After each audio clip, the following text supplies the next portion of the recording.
La scène s'ouvre sur une petite maison modeste du village d'Al-Khalel. Le soleil levant projette une lumière dorée à travers la petite fenêtre. Fatima, une femme résiliente d'une trentaine d'années, prépare un petit déjeuner simple pour ses deux enfants, Hamza et Aïcha, tandis que Ahmad, son mari, repose sur un matelas, Sa jambe blessée surélevée. Hamza, avec curiosité. Mère, Baba pourra-t-il retravailler bientôt? Fatima, souriant doucement, cachant son inquiétude. Inch'Allah, mon fils. Allah pourvoit toujours.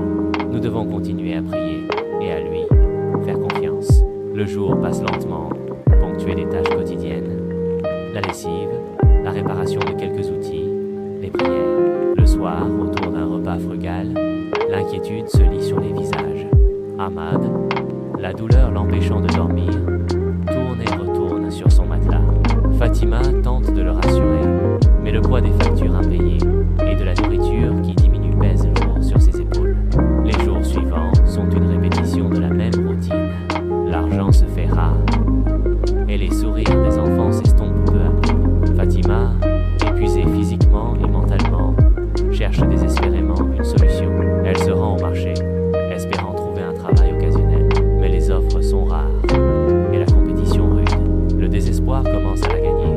Un jour, alors qu'elle rentre bredouille, elle croise un vieil homme assis près de la mosquée. Il la regarde avec bienveillance.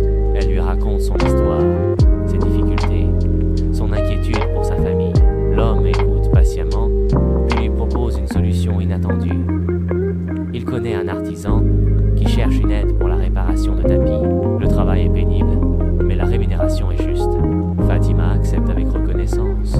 Le travail est difficile, mais elle trouve une certaine satisfaction à pouvoir contribuer au bien-être de sa famille. Les jours suivants, elle travaille sans relâche, ses mains calleuses, mais son cœur rempli d'espoir. Petit à petit, la situation s'améliore. Ahmad peut enfin consulter un médecin grâce à l'argent gagné.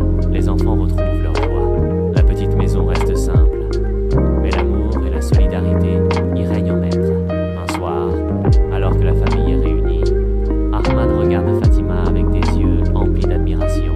« Tu es une femme forte, Fatima, » dit-il doucement. « Tu as sauvé notre famille. » Fatima sourit, les larmes aux yeux. Elle sait que le chemin est encore long, mais la foi et l'amour les guident.